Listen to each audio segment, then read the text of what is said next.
제가 행복합니다. 이렇게 하면 인사하실까요? 네. 우리 건사님이시면 건사님이서 행복하고, 장로님이시면 장로님이서 행복하고, 집사님이면 그렇게.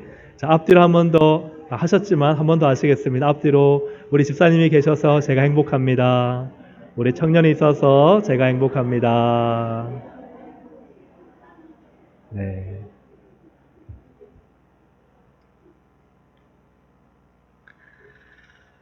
어, 오늘 말씀의 제목을 화해를 이루는 용서받은 성도라는 제목으로 말씀을 전했습니다. 지금 한 가지 질문을 드릴 텐데 스스로 답해 보시면 좋겠습니다. 지금까지 나는 살아오면서 단 한 번도 용서한 적이 없다 하시는 분은 손을 들어 주시면 좋겠습니다. 아무도 없으시죠? 네, 아무도 없으실 겁니다. 네, 우리가 용서가 참 멀지 않습니다. 나도 용서를 받기도 하고 때로는 나도 용서를 하면서 살아오고, 또 어떤 경우에는 참 용서하기 힘든 경우도 있습니다. 그러나 중요한 것은요, 또 한 가지 사실은, 여러분, 용서가 쉽습니까? 어렵습니까? 네, 어렵습니다. 이것은 다 이구동성으로 용서가 참 어렵다는 데는 동의를 하실 것입니다. 풀러 신학교 교수였던 루이스 스미디스 교수는 용서가 3단계를 거쳐야 한다, 여러분 나눠드린 유인물에 있습니다. 루이스 스미디스 교수는 1단계로 어떤 단계를 거쳐야 되느냐, 자기에게 상처 준 사람의 인간다움을 발견한다. 예, 인간다움, 동물다움 아니고, 또 뭐랄까요, 기계다움도 아니고 인간다움을 발견해야 된다.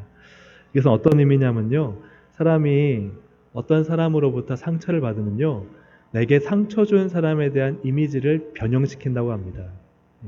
그 전까지는 아무리 좋은 관계였다 하더라도 그 사람이 나한테 상처를 주면 그 사람은 나쁜 사람이 되는 거예요. 맞아요? 틀려요? 맞죠? 내게 상처를 준 사람이 그때부터는요, 그 전까지는 그냥 그 사람 괜찮은 사람이야 라고 생각했는데, 그 사람이 나에게 상처를 주는 순간 그 사람은 괜찮은 사람이 더 이상 아닌 거예요. 좋은 사람이 더 이상 아닌 거예요. 그 사람은 이제 나에게는 앞으로 나쁜 사람이 되는 거예요. 그래서 용서를 하기 위해서는 내가 변형시킨 그 사람을 인간다움으로 볼 수 있는 그런 변화가 필요하다는 거죠. 그래서 우리가 정말 심하게 상처받으면 그 사람에 대해서 욕을 하잖아요. 그 사람은 짐승만도 못해. 그 사람은 사기꾼 중에 사기꾼이야. 이중인격자야. 네가 그 사람 몰랐어 그래. 그래서 이런저런 많은 말로 그 사람을 변형시켜 놓은 거예요. 그러면 내가 그 사람을 용서하고 화해의 길로 나가기 위해서는 첫 번째 단계가 뭘 회복해야 된다고요? 인간다움. 내 인간다움이 아니라 먼저 그 사람은 그래도 괜찮은 면이 있지. 그죠? 이게 참 힘들잖아요. 그래도 그 사람은 이런 면에서는 좋은 것 같아. 이거를 인정하는 게 첫 번째. 물론 그 사람이 나한테 이런 잘못을 했지만 그게 그 사람의 100%는 아니라는 거예요. 그 사람의 10% 나쁜 점이 있고, 하지만 그 사람은 그래도 한 80%는 괜찮고, 그죠? 또 10%는 좀 그저 그렇긴 하지만 그래도 전반적으로는 괜찮은 사람이야 라고 그 사람의 인간다움을 회복시켜 줄 때 그때 용서가 된다는 거예요. 여러분 그래요 안 그래요? 그렇죠. 두 번째 단계는 어떤 단계냐, 보복할 권리를 어떻게 해야 돼요? 포기해야 돼요. 보복할 권리를 포기한다. 권리. 내가 보복할 권리가 있다는 거예요. 왜요? 내가 당했으니까. 내가 상처를 받았으니까 내가 이를 갈면서 언제 한번 갚아주리라 할 권리가 나한테 있는데, 그 권리를 포기할 수 있어야 된다 하는 것이죠. 내가 겪은 만큼 그 사람도 느끼게 하고 싶은, 겪게 하고 싶은 마음이 여러분에게 있습니까? 없습니까? 없으신가요?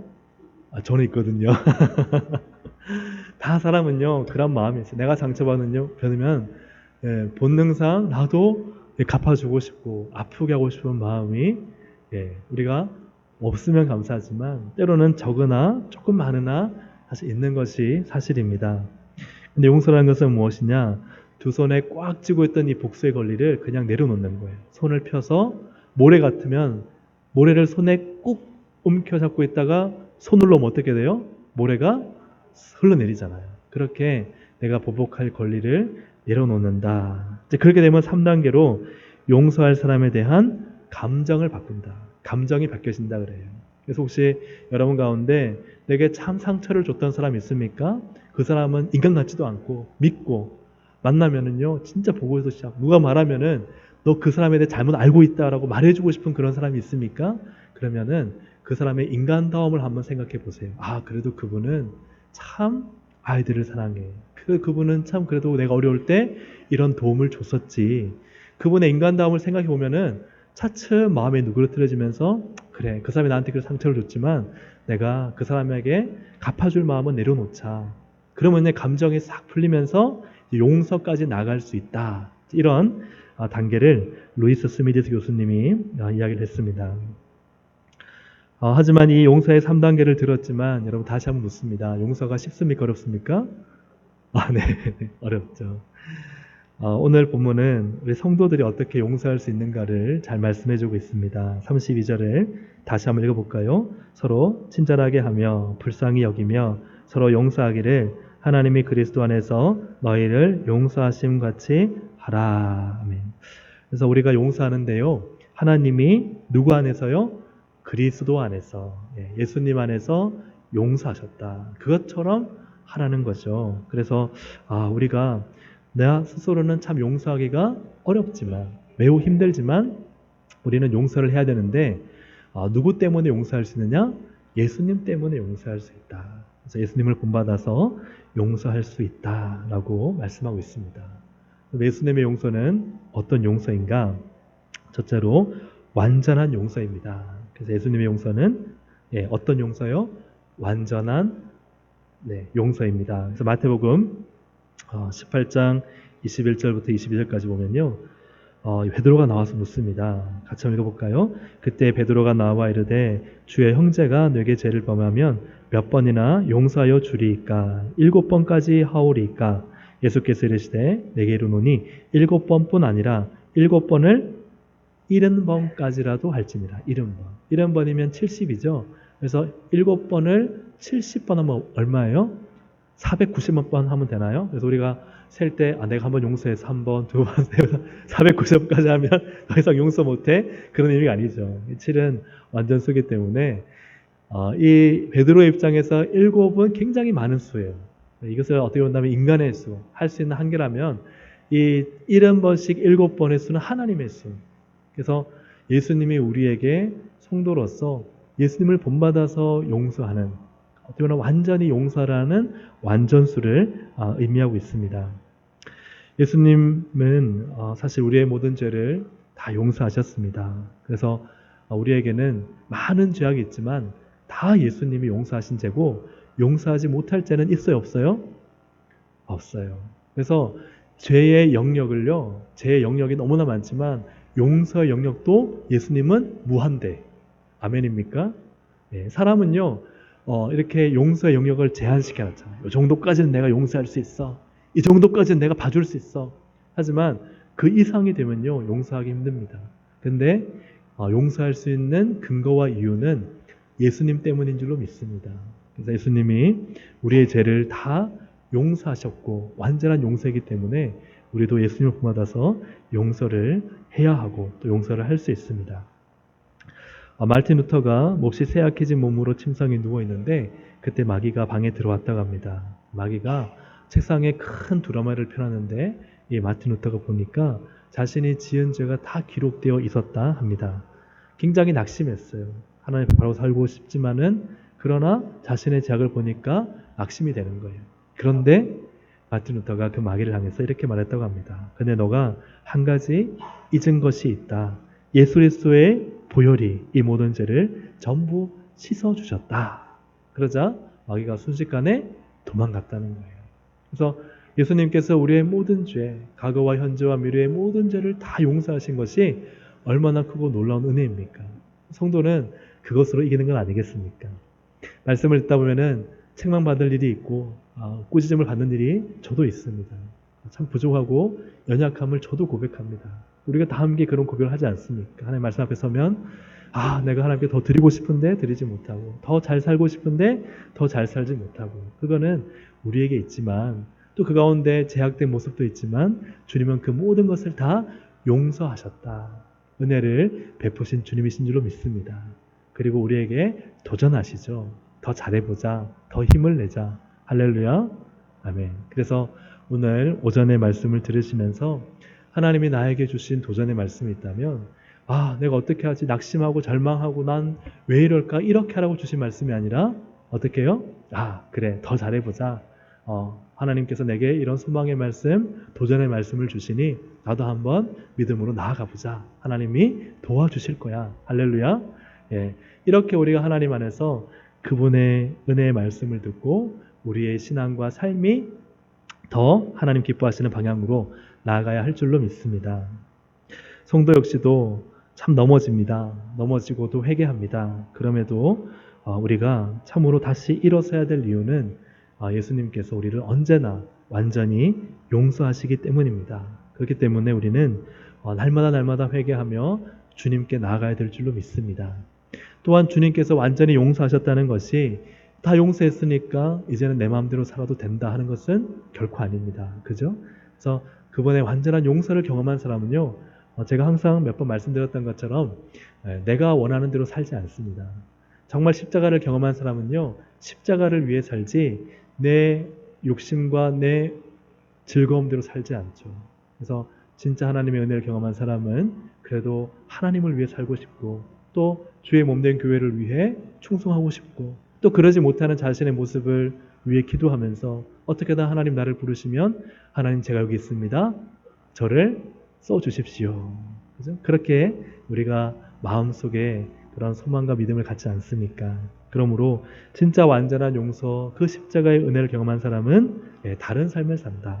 다른 은혜를 알기 때문에 날마다 회개하며 하나님 기뻐하시는 삶을 살아가는 줄로 믿습니다. 두 번째로 예수님의 용서는 어떠한 용서인가? 예수님의 용서는 안전한 그물망입니다. 뭐라고요? 그물망. 그물과 같다는 것이죠. 여러분 서커스 공연할 때요, 막 고개사들 있잖아요. 고개사들 중에 그 아주 꼭대기에 매달려서 줄 하나 쫙 잡고 막 그렇게 그죠? 고개 부리시는 분들 봤죠. 근데 그 밑에 뭐가 있어요? 그물이 있잖아요.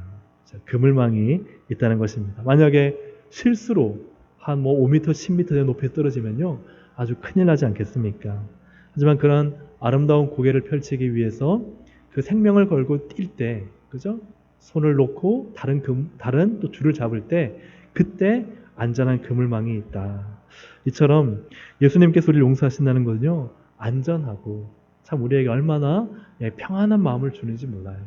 우리가 잘못하고 실수할 때마다 책망하고 꾸짖고 나무라면요, 여러분 얼마나 마음이 조마조마하겠어요. 그렇겠어요? 안 그렇겠어요? 네. 여러분들 만약 자녀인데 엄마 아빠가 항상 내가 조금만 잘못해도 지적하고 그죠? 꾸짖고 이거를 요렇게 놔야 되는데 요렇게 놨다 해가지고 네, 왜 그렇게 놨냐고. 그러면 어떻게 하겠어요? 제가 군대를 갔는데요. 군대 침상을 닦는데 열심히 닦았어요. 그런데 고참이 저한테 화를 내는 거예요.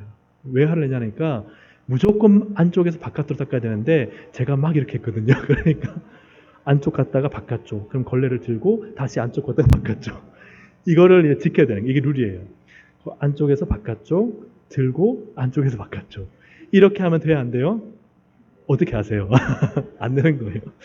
그래서 제가 이거 하나뿐이겠습니까? 신발을 어떻게 놓고 옷을 어떻게 개고, 그러니까 이렇게 군인은 또 그럴 필요가 있겠죠. 어떤 의미에서는 또 이렇게 각을 잡고 군인 옷을 어떤 그런 모습이 있겠지만 항상 긴장하고 있는 거예요. 조금 틀리면 어떻게 하지? 이거 지적받으면 어떻게 하지? 그러니까 여러분 남자들이 군대 가서 힘들지 않습니까? 군대 생활이 재밌는 것도 있지만 그러면은 또 어려워하는 분들도 참 많은 것 같습니다.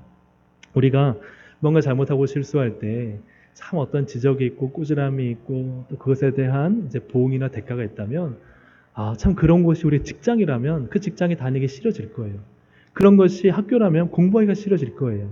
그런 곳이 가정이라면 집을 그 이하는 제가 말하지 않겠습니다. 그렇겠죠.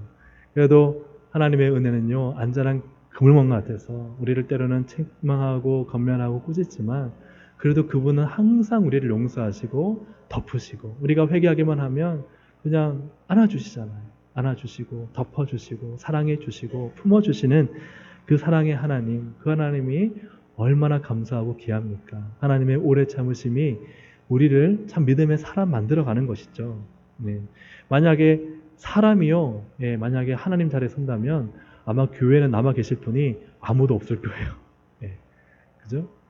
하나님이 계신 이 교회가 얼마나 행복하고 은혜롭고 또 우리에게 자유도 주시고 또 우리가 가운데 참된 정말 하늘을 누리게 하시는 하나님 나라를 누리게 하시는 그 놀라운 은혜가 있다 하는 것을 보게 됩니다. 즉 이 말씀은 예수님의 용서가 안전한 그물망과 같아서 우리가 어떤 죄를 저질러도 괜찮다는 것이 아니라 어떤 죄를 저질렀다 할지라도 우리가 주님 앞에 진정으로 회개한다면 우리를 여전히 사랑하시고 끝까지 포기하지 않으시는 하나님이시다. 이것이 참 안전한 그물망이다 하는 것이죠. 요한일서 1장 9절의 말씀 보면은 만일 우리가 우리 죄를 자백하면 그는 미쁘시고 의로우사 우리 죄를 사하시며 우리를 어떤 불의에서요? 모든 불의에서 깨끗하게 하실 것이라. 그러니까 우리가 살아가는 모든 삶이 안전지대다라고 말할 수 있습니다. 회개만 한다면, 그래서 우리가 주님 앞에 회개할 때 주님은 우리를 언제나 받아주신다. 그래서 이것까지 받아주실까? 이것까지 받아주신다. 저것까지 받아주실까? 저것까지도 받아주신다. 아멘입니까? 네, 그런데 회개하고 계속 그 길로 가면 안 되겠죠. 돌이킴이 있어야 되겠죠. 그게 참된 회개가 아니겠습니까? 그러므로 진짜 하나님 앞에서 완전한 용서를 믿고 회개하는 것이 신앙인이고 그가 바로 하나님의 안전한 그물망에 쌓여서 참된 회개와 용서로 말미암아 그가 평안과 기쁨과 회복을 누릴 수 있다 하는 것을 우리가 잘 알고 있습니다. 회개하면 용서받는다는 것이 방탕과 방종을 뜻하지 않는다라고 앞에서 말씀을 드렸습니다. 고개사들이 그물망이 있다 해서 아무렇게나 하다가 그냥 뛰어내리면 받아주겠지 하고 그렇게 하나요? 그렇지 않죠. 그가 최선을 다해서 연습한 그 교회를 완성하기 위해서 아무리 밑에 그물망이 있다 할지라도 절대 놓치지 않고 아름다운 물결을 펼칠 것입니다. 그것이 우리 성도의 삶이에요. 우리가 하다가 넘어지고 실수할 수 있지만 넘어지고 실수하니까 내 마음대로도 돼 하는 것은 하나님을 믿는 사람의 모습이 아닌 거죠.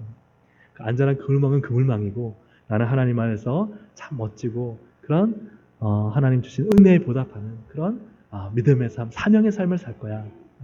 그래서 그러한 마음을 갖고 살아갑니다. 그래서 인생의 아름다운 믿음의 고개를 펼치며 주님의 영광을 드러내는 것. 그것이 참으로 성도의 삶인 줄로 믿습니다. 그래서 하나님의 용서는 어떤 용서인가? 십자가의 용서다 하는 것이죠. 십자가의 용서는 하나님이 얼마나 죄를 싫어하고 미워하시는가를 발견할 수 있는 그런 용서입니다.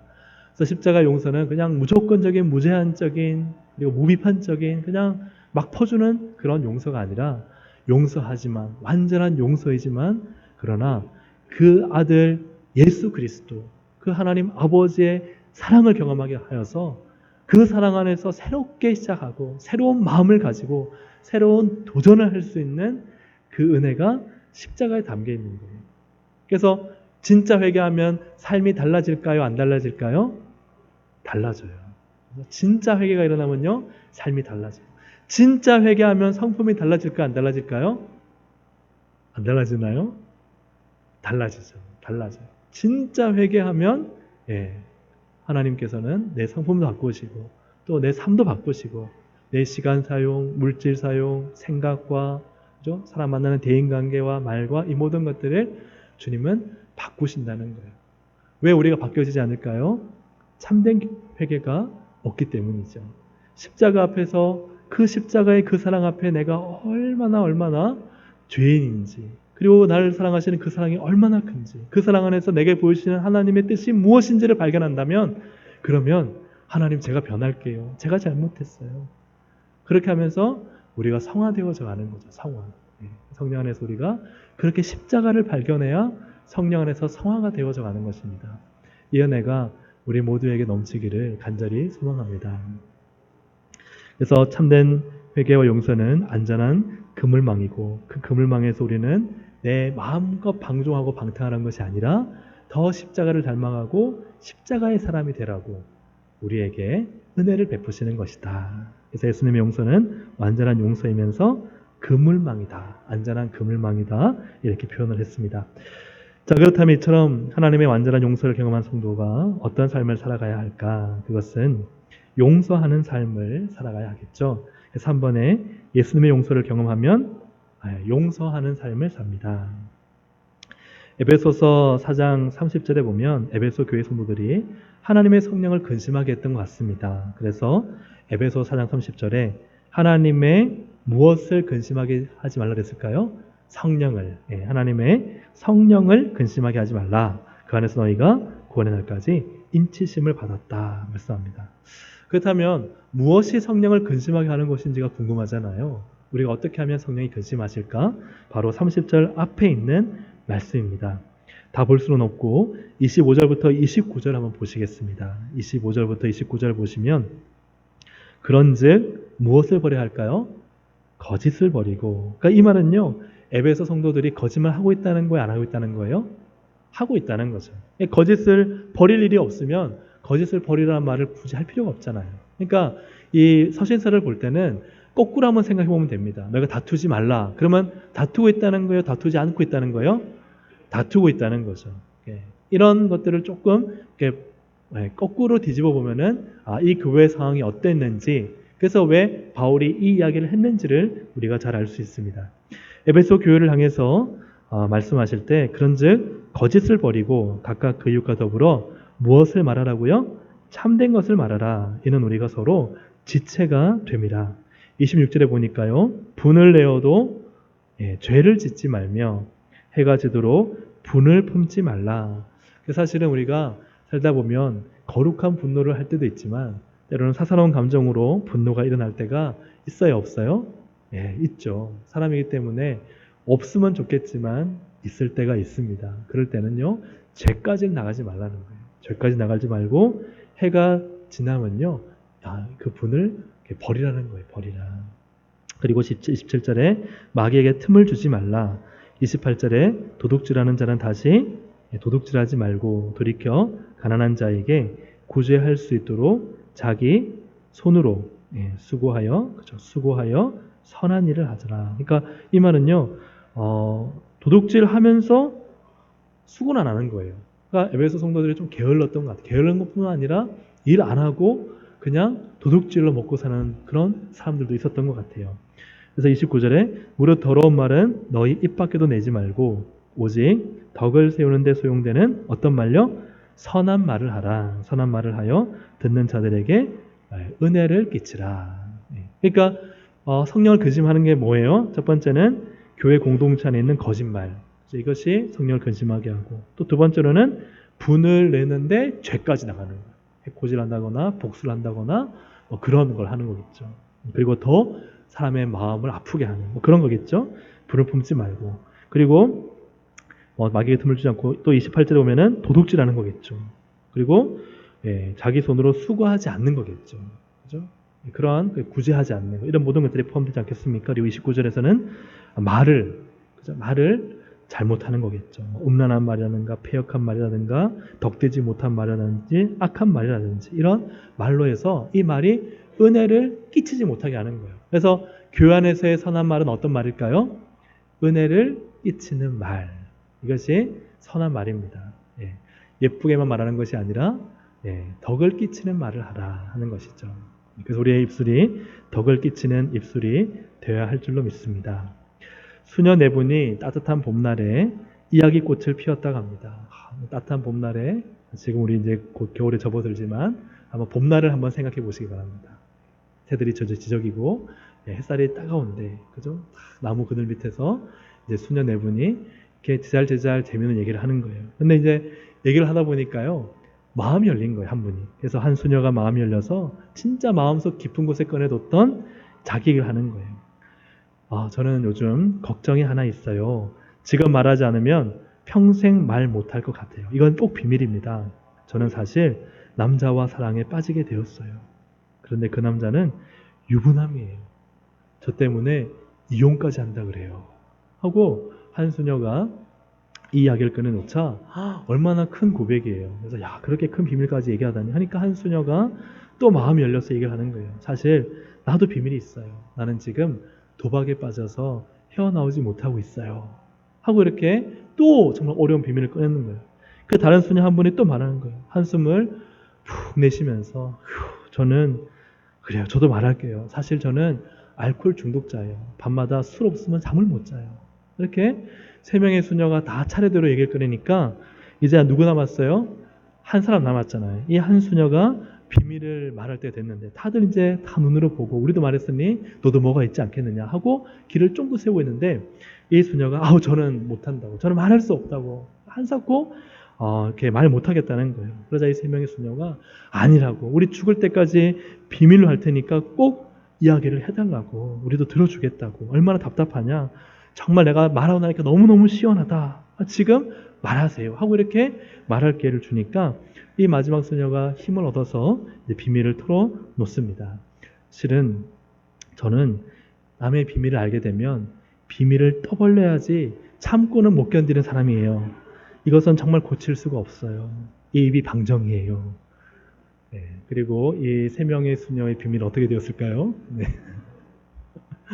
예. 우리가 참 말을 제어하는 것이 여러분 쉽습니까? 어렵습니까? 예, 어렵죠. 내 말을 제어하는 것 잘하시는 분들도 있지만 참 이 말을 제어하는 것이 얼마나 어렵고 힘든 일인지 모릅니다. 오늘 29절을 보니까 덕스러운 말을 하라. 참 말 한마디를요 신중하게 상대방에게 은혜를 끼치게 말하는 게 얼마나 어렵습니까? 내가 말 한마디에 상대방의 마음에 꽃을 피울 수 있다면 따뜻한 햇살을 이렇게 비출 수 있다면 그 말이 은혜가 되는 말이 아니겠습니까? 근데 우리가 너무 쉽게 말을 툭툭 내뱉으면서 상대방에게 상처를 주고 오해를 불러일으키고 아프게 한다면 그것은 성령을 근심하게 하는 것이다 라고 말씀하고 있는 것이죠. 야고보서 3장 8절에 보니까요. 혀는 그죠? 같이 읽어볼까요? 혀는 능히 길들일 사람이 없나니 쉬지 아니하는 악이요 죽이는 독이 가득한 것이라. 아멘. 지난번에 제가 말씀 전할 때 그죠? 그 과학자들의 실험을 얘기했잖아요. 부부싸움 시켜서 그 나오는 입김으로 그죠? 코브라 맹독 같은 독이 있다. 그런 말씀도 드렸고 그리고 뭐 사람을 이제 괴롭히고 막 약 올려가지고 하니까 황소 10마리를 죽일 수 있는 독이 그 속에 있더라. 그러니까 사실은요, 이 혀에 뭐가 있어요? 독이 있다는 거예요. 사람 죽이려면 뭘, 그죠? 딴 게 없어요. 아까도 제가 오전에 몇 때 말씀드렸던 것처럼, 네, 상대방을 향해서 경멸하는 말을, 하면은, 한 4년이 되면, 그죠? 이 어떤 전염성 질환이 생긴다. 그만큼 이 사람을 향한 공격적인 말이, 비판적인 말이 얼마나 상대방의 건강까지도 치명적으로 만들 수 있는가. 왜냐하면 혀에 독이 있다. 이 혀가 쉬지 않는 악이다라고 성경은 말씀하고 있어요. 여러분, 내 말 한마디로 사람을 살릴 수도 있지만요. 그 사람을 죽여버릴 수도 있어요. 그래서 우리도 경험해 봤잖아요. 내가 어떤 분 때문에 그 한마디 말이 평생에 내가 잊혀지지 않는 말이 되어서 상처가 되고 아픔이 되고 그런 비슷한 말만 들으면 확 뭔가가 올라오잖아요. 막 너무 막 그때 일이 생각나고 트라우마가 있잖아요. 왜 그래요? 그때 그 사람의 한마디 말이 지금 내 일생을 붙잡고 있는 거예요. 나를 괴롭히고 있는 거예요. 다 그런 경험들이 있잖아요. 근데 그런 경험들이 있으면 내가 말을 조심해서 나도 똑같이 죽이는 독이 가득한 혀로 쓰임받는 것이 아니라 살리는 생명으로 가득한 혀와 입술과 말이 되시기를 주님의 이름으로 축복합니다. 그래서 우리 동성교회 성도들은요, 어디를 가든 아유 저 장로님은 참 말이 고우시다. 아유 저 권사님은 어떻게 그렇게 말을 예쁘게 하시는지 모르겠다. 알고 보니까 어느 교회더라? 할렐루야 아멘. 아멘입니까? 그럼요. 아우 저 교회 성도는 어떻게 이렇게 인사를 잘하고 방글방글 웃는지 모르겠다 하고 딱 봤는데 옆에는 비읍교회가 아니라 어느 교회 아유 네. 농담입니다. 어쨌든 우리 모든 교회들이 다 그렇게 되어야 될 줄로 믿습니다. 네. 그래서 우리 온 성도들이 다 어떻게 말해야 돼요? 예쁘게 말하고 사람을 살리는 말을 하고 그렇게 세우면서 또 정말 이렇게 정말 이 악과 독으로 쓰임 받지 않도록 우리는 참 말을 잘 사용해야 하는 것이죠. 시편 39편 1절에 보니까 내가 말하기를 나의 행위를 조심하여 내 혀로 범죄하지 아니하리니 악인이 내 앞에 있을 때에 내가 내 입에 뭘 제갈을 먹이리라. 왜 제갈을 먹일까요? 말 실수하기 쉬우니까. 악한 사람 만나면 어때? 나도 똑같이 대하고 싶잖아요. 그죠? 그러니까 내가 막 말이 확 나갈 수 있잖아요. 그때 참는 거예요. 참기 위해서 뭘 하는 거예요? 이 제갈을 입에 넣는 거예요. 다 받는 거죠. 받지만 내가 말로 실수하지 않고 말로 재짓지 않기 위해서 그렇게 제갈을 먹이겠다. 그렇게 해서 내가 내 혀로 범죄하지 않게 하겠다라고 말을 하고 있습니다. 아무리 내가 그 당시에 맞는 말을 할지라도 그러나 말을 한번 탁 쏟아내고 난 다음엔요, 우리 다들 후회하잖아요. 아유, 내가 왜 그때 그 말 했을까? 아무리 맞는 말이라도 내가 좀 참을 걸 그랬다. 여러분 그런 적 있어요, 없어요? 있죠. 다 있잖아요. 저도 있을까요, 없을까요? 어떻게 그렇게 잘하세요? 저도 있어요. 그래서 사람은 딱 말해놓고도 아, 내가 그때 좀 참았으면 좋았을 텐데, 내가 그때 말로 그렇게 좀 다르게 표현했으면 좋았어. 저도 굉장히 많이 노력합니다. 저도 말씀드렸던 것처럼 어쨌든 경상도 사람이고, 네, 네, 저희 어머니도 좀 이렇게, 예, 저희 아버지도 다 이렇게 경상도 분이셔서 아주 경상도 말이 어때요? 아, 그래. 직설적이잖아요. 그죠? 예, 기 아니면 기고, 예, 기면 기고, 아니면 아니고, 예, 도 아니면 뭐고, 그죠? 그렇잖아요. 그러니까 이거를 딱 나갈 수 있는 말을 저도 생각해서, 아, 어떻게 좀 바꿔서 말해볼까? 어떻게 좀 우회적으로 표현해볼까? 노력을 했을까, 안 했을까요? 했고, 하고 있어요. 그래도 여전히 부족해요. 그러니까 우리가 말 한마디로 찬양빚을 갚는다 하는 말이 진짜잖아요. 우리가 말 한마디 잘하면요, 우리 교회 새로 오신 분들이 이게 너무 좋다 할 수 있죠. 근데 우리가 말 한마디 그냥 아무렇지 않게 툭 내뱉으면 이게 왜 이러지? 다른 교회 찾아봐야 되겠다. 그럴 수 있을까요? 없을까요? 그렇죠. 그러니까 우리의 말이 중요합니다. 자녀를 축복하는 말 하시기를 주의 이름으로 축복합니다. 네, 우리 성도들을 서로 사랑하는 말을 많이 하시기를 주님의 이름으로 축복합니다. 네, 우리 옆에 있는 분들한테 한번 이렇게 인사하실 때 이렇게 인사하면 좋겠습니다. 말로 사람을 살리시는 권사님 되시길 바랍니다. 말로 사람을 살리시는 집사님 되시기 바랍니다. 네.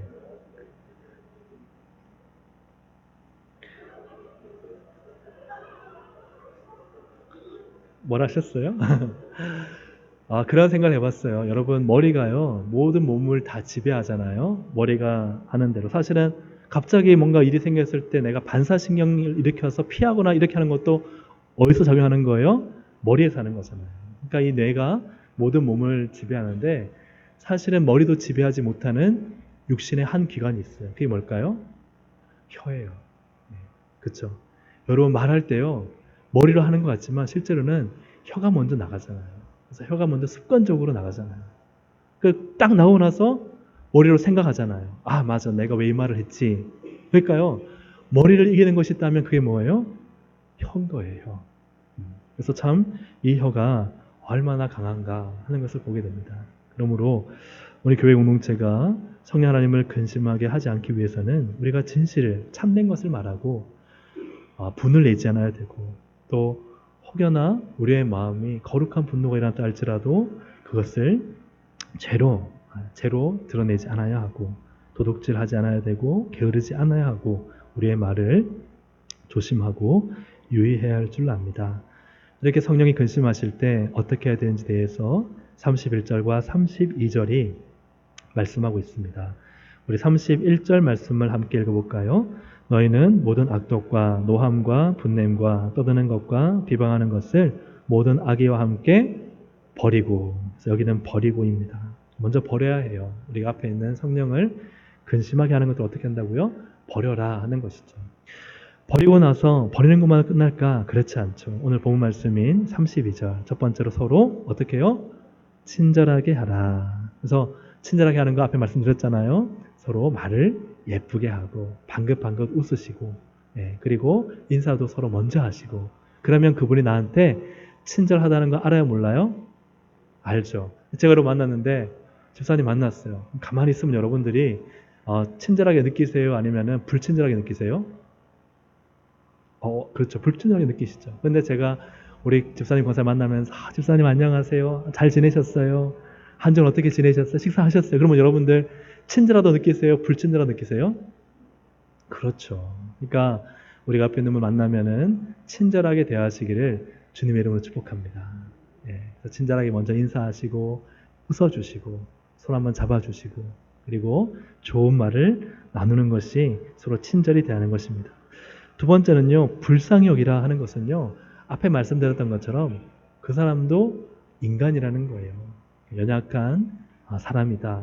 그래서 불쌍히 여긴다는 것은 상대방의 입장을 또 이해해 보는 것이죠. 그래서 그분의 인간다움을 발견하는 것입니다. 상대를 향해서 좋은 마음을 가지려고 노력하는 것입니다. 그래야지 우리가 그분을 그분도 이런 어려움이 있었구나. 그분을 표면적으로 볼 때는 그분이 다 실수한 거 잘못한 것 같은데 그러나 그분의 이면을 속을 들여다보니까 안 그런 면이 있는 거예요. 그분이 또 생각하는 부분이 있고 그분이 또 염려하는 부분들이 있는 거예요. 또 좋은 면들이 있는 거예요. 그러니 그 사람을 단지 한 가지 일로 다 나쁘다고 매도하지 말고 그분의 속마음을 또 살펴볼 수 있는 좀 불쌍히 여길 수 있는 마음이 필요하다 하는 것이죠. 부부간에도 여러분 불쌍히 여기시면 행복할까요? 행복하지 않을까요? 행복하죠. 부부간에 앉아 계시면 얘기해 주세요. 참 불쌍합니다. 이렇게. 그렇죠. 당신은 나 만나 참 고생이 많다. 이 마음가짐은요, 여러분 남편이 이해가 되고 아내가 이해되잖아요. 근데 내가 네 만나 참 고생이 많다 그러면요, 참 불행하잖아요. 그죠? 그러니까 우리가 서로가 당신 나 때문에 힘들지 이 마음 가지면은 부부간에 싸울 일이 뭐가 있겠어요. 그죠? 또 우리 교회 안에 목장 식구끼리 전도회 식구끼리 좀 그분을 불쌍히 여겨주면은요, 또 마음이 애틋해지고 내가 좀 더 도와주고 싶잖아요. 근데 나는 이렇게 하는데 너는 뭐 하니? 이렇게 하면요, 여러분 그 전도회가 행복해요? 안 행복해요? 안 행복하죠. 그죠? 나는 이렇게 열심히 수고하는데 당신은 뭐 하는 거예요? 라는 마음을 가지면요, 힘든 거예요. 근데 그분을 찬찬히 살펴보면 또 그분도 그럴 만한 이유가 있는 거예요. 하나님이 그 부분에 대한 은사를 안 주셨거나 아예 그 부분에 재능이 없거나 아니면 그분은 일주일 동안 뭔가 다른 일을 겪었거나 또 살펴보면은 이런저런 게 있는 거예요. 그러니까 속사정을 모르니까 겉으로 드러난 것 때문에 우리가 그냥 얘기를 하는데 그러다 보면은 실수를 하는 거죠. 그러니까 그분이 그렇게 하실지라도 왜 그렇게 하시는지 또 혹시 그럴 만한 이유가 있는지를 좀 기다려보고 찬찬히 살펴보면은 이해가 되는 것이죠. 서로를 용서하라 하는 것은 앞에 말씀드렸던 것처럼 예수님의 완전한 용서를 내 삶 속에서 실천하는 것입니다. 척스인들 목사님이 목회를 할 때 이런 일이 있었습니다. 그리스도인은 교통신호부터 철저하게 지켜야 합니다라고 이 목사님이 설교를 한 거예요. 그런 다음에 이제 사역을 마치고 차를 몰고 집으로 가던 중에 잠시 딴 생각하는 사이에 교차로를 지나면서 신호를 어겨버린 거예요. 근데 딱 정신을 차려보니까 이미 교차로를 지나고 있고 신호는 빨간색이에요. 근데 또 그 옆에 보니까 누가 있냐면은 교회 성도님이 계신 거예요. 그러니까 아니나 다를까 눈을 피했죠. 왜냐면 눈을 마주치면 더 그러니까 피해가지고 집에 갔는데 아니나 다를까 그날 밤에 전화가 한 통 걸려왔는데 교차로 지나자마자 만났던 그 집사님이 전화를 한 거예요. 목사님 내일 시간이 되십니까? 그러니까 이게 미국입니다. 우리나라와 좀 상황이 다를 수 있는데 그때 이 목사님이 큰일 난 거예요. 분명히 내일 이걸 가지고 목사님 그렇게 설교해놓고 바로 그날 교차로 신호 위반하면 어떻게 하십니까? 라고 컴플레인을 할 거란 말이죠. 그러니 이 목사님이 어떻게 해야 되나 고민되는 거예요. 그 다음날 약속된 장소로 갔어요. 갔는데 아니나 다를까 그분과 몇 분이 같이 앉아 계신 거예요. 그래서 저 손을 목사님이 딱 자리에 앉았습니다. 그리고 나서 이 준비한 목걸이가 딱 앞에 걸려 있었어요. 이 목걸이가 있었는데 이것이 이 안에 뭐라고 적혀있냐면은 나는 죄인입니다라는 글귀가 적혀있는 목걸이를 하자 이 목사님 왜 그렇게 하셨어요? 하고 오신 분들이 그냥 빵 터지신 거예요. 그러한 다음에 목사님이 이제 분위기가 좀 좋아져서 뒤로 등을 돌리니까 등에도 뭔가 하나 걸려 있어요. 너희 중에 죄 없는 자가 돌로 차라 이렇게. 네, 그래서 그 얘기를 잘 모면했다 그런 이야기했습니다. 네. 사실은 내가 죄를 지었음을 인정하고 용서받기를 원하는 목사의 마음이 통했기 때문이겠죠. 우리도 설교를 하고도요, 저도 실수하고 넘어집니다. 그럴 때마다 저뿐만 아니라 우리 모두는 회개하고 용서의 원천이신 우리 하나님 의지해야 될 줄로 믿습니다. 하지만 또한 주님은 우리에게도 용서하라 라고 말씀하세요. 내가 너희를 용서한 것 같이 너희도 완전한 용서를 하고 상대방을 안전한 그물망에 있게 해주라는 거예요. 아멘입니까? 예, 그 사람을 막 벌벌 떨면서 있게 하지 말고 안전한 그물망에 있도록 해주라라고 말씀하고 있는 것이죠. 그러므로 사랑하는 여러분, 우리가 성령을 근심하게 하는 자가 아니라 성령을 기쁘시게 하는 자 되시기를 주의 이름으로 축복합니다. 오늘 말씀의 결론을 맺습니다. 예수님께서는 십자가에서 용서를 이루시고 우리에게 완전한 화해를 허락하셨습니다. 그리고 우리도 화해자로 부르셨습니다. 그래서 우리는요, 다른 성도를 다른 말로 하면 화해시키는 자예요. 무엇보다 하나님과 세상을 화해시키는 일로 우리를 부르셨습니다. 그래서 우리가 전도를 통해서 복음을 전하고 하나님과의 관계를 회복시키는 주요한 사명을 주셨죠. 또 우리에게 주신 사명은 그죠? 수평적으로 우리의 주위의 사람들을 화해시키는 자로 우리를 부르셨다는 것이죠. 그래서 갈등을 일으키는 자가 아니라 화해를 시키는 자로. 그래서 완전한 용서를 우리가 삶에서 실천하고 다른 사람을 안전한 그물망에 있게 해주는 그런 가정, 그런 전도회, 그런 목장, 그런 교회로 하나님이 우리를 부르신 줄로 믿습니다.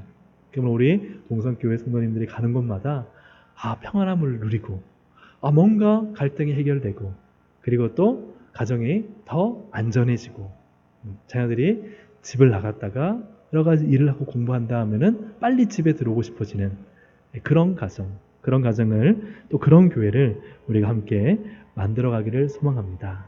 그래서 앞에 말씀드렸던 용서의 3단계를 기억하셔서 그분의 인간다움을 찾자. 아멘입니까? 보복할 권리를 내려놓자. 그리고 내 감정을 바꾸자. 그러면 누구든지 용서할 수 있고 또 그 용서의 원천은 오직 우리 주 예수 그리스도인 줄로 믿습니다. 아멘. 우리 함께 찬양 한 장 드리겠습니다. 내가 먼저 손 내밀지 못하고 내가 먼저 용서하지 못하고 내가 먼저 웃음 주지 못하고 이렇게 머뭇거리고 있네 하는 찬양 우리 다들 아시죠? 함께 이 시간 우리 찬양 드리겠습니다.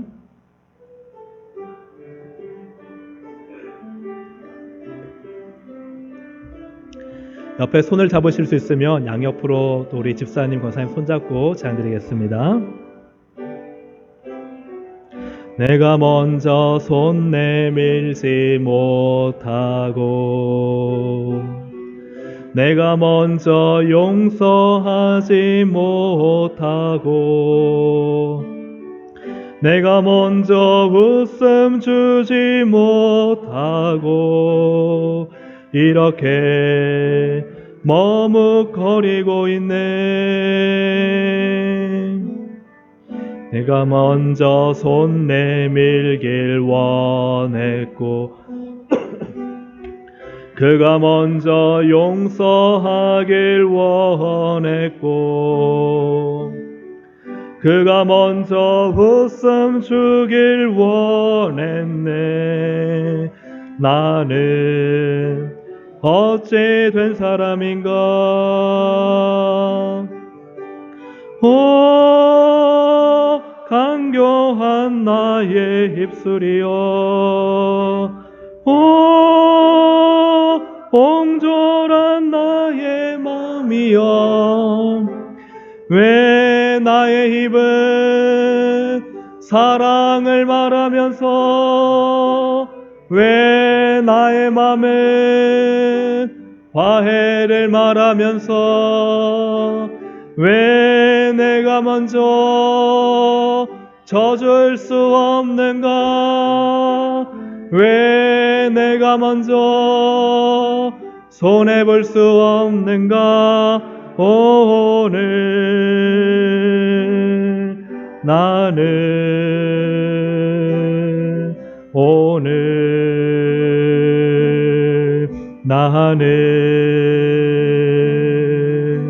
주님 앞에서 몸둘 바 모르고 이렇게 흐느끼며 서 있네.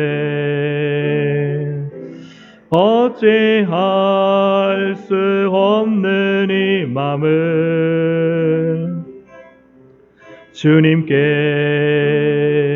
맡긴 채로 내가 먼저 섬겨주지 못하고 내가 먼저 섬겨주지 못하고 내가 먼저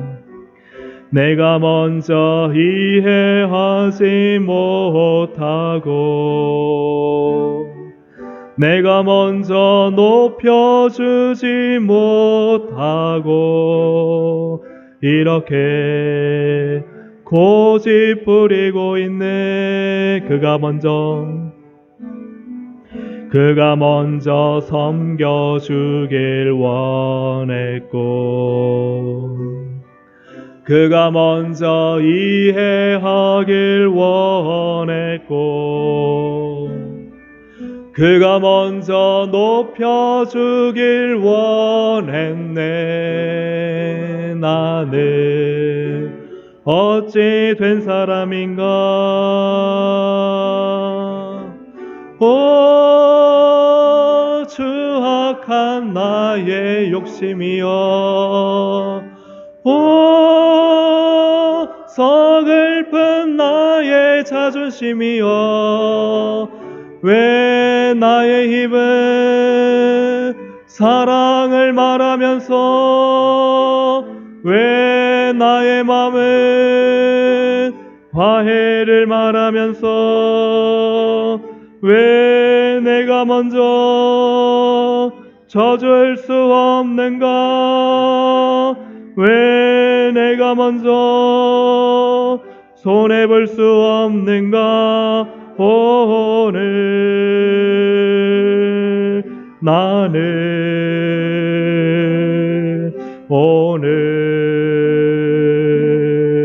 나는 주님 앞에서 몸둘 바 모르고 이렇게 흐느끼며 서 있네. 어찌할 수 없는 이 맘을 주님께 맡긴 채로. 오늘 가사에 보니까 어찌할 수 없다 하는 말이 참 마음에 와닿습니다. 그죠? 참 우리가 말씀대로 살려고 누군가를 축복하며 살려고 화해하며 살려고 하고 또 그런 가정, 부부관계, 교회, 전도회, 또 우리의 삶과 직장에서 살려고 하지만 참 어찌할 수 없을 때가 많습니다. 우리 함께 시간 기도하실 때 주님 내게 힘 주옵소서. 그리스도의 사랑, 십자가의 사랑으로 나를 충만케 하셔서 하나님 참 사랑하고 참 화해하고 참 덕을 끼치는 말을 하고 참 친절하게 대하고 참 불쌍히 여길 수 있도록 주님 도와달라고 우리 말씀을 생각하시면서 주여 한번 부르짖고 기도하시겠습니다. 주여 살아계신